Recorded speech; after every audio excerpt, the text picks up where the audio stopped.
तहरीक इंसाफ के रहनुमाओं के घरों पर छापों का सिलसिला जारी है। उमर आयूब ने ट्वीट करते हुए कहा कि पुलिस ने बगैर वारंट के उनके घर पर छापा मारा है, गैर कानूनी तौर पर तलाशी ली और उनके मुलाजिमिन को तशद्दुद का निशाना बनाया गया। उनके 16 साला बेटे को गिरफ्तार करने की कोशिश की, जिसका ओ लेवल का इम्तिहान है। मातजर के घर भी पुलिस ने 4 बार छापा मारा। मातजर का कहना था कि पुलिस ने उनके 82 साला वालिद को धमकियां दी। उनके वालिद ने हमेशा ईमानदारी से आला ओहदों पर मुल्की खिदमत की और उनके दादा मियां फजल तहरीक पाकिस्तान के सिपाही थे।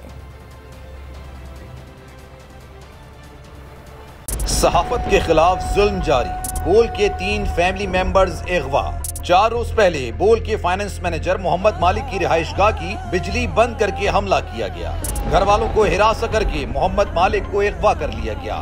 ठीक उसी वक्त बोल प्लानिंग एंड डेवलपमेंट के हेड अदील जुबैरी की रिहाइशगाह पर नामालूम अफराद ने हमला किया और अदील जुबैरी को अगवा कर लिया गया।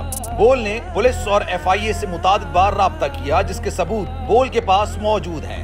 40 से जायद रोज गुजर जाने के बावजूद ताहाल बोल के मार्केटिंग हेड आकाश राम का कुछ अता पता नहीं। आकाश की वालिदा शिद्दत गम से निढाल हैं। को चेयरमैन बोल न्यूज शुएब अहमद शेख का घर अदालती अहकामात के बावजूद गिरा दिया गया। रात गए बोल हेड ऑफिस कराची पर पुलिस ने गैर कानूनी तौर पर छापा मारा। सहाफियों को हिरासत किया गया, गार्ड्स को गोली मारने की धमकी दी। शुएब अहमद शेख की रिहाइशगाह पर भी पुलिस ने गैर कानूनी छापा मारा। पुलिस को वाज़ेह जवाब दिया गया कि शुएब अहमद शेख रिहाइशगाह में मौजूद नहीं है। पुलिस वारंट गिरफ्तारी दिखाए तो शुएब शेख खुद रिहाइशगाह आकर गिरफ्तारी दे देंगे। बोल की आवाम से इस मुश्किल वक्त में दुआओं की अपील।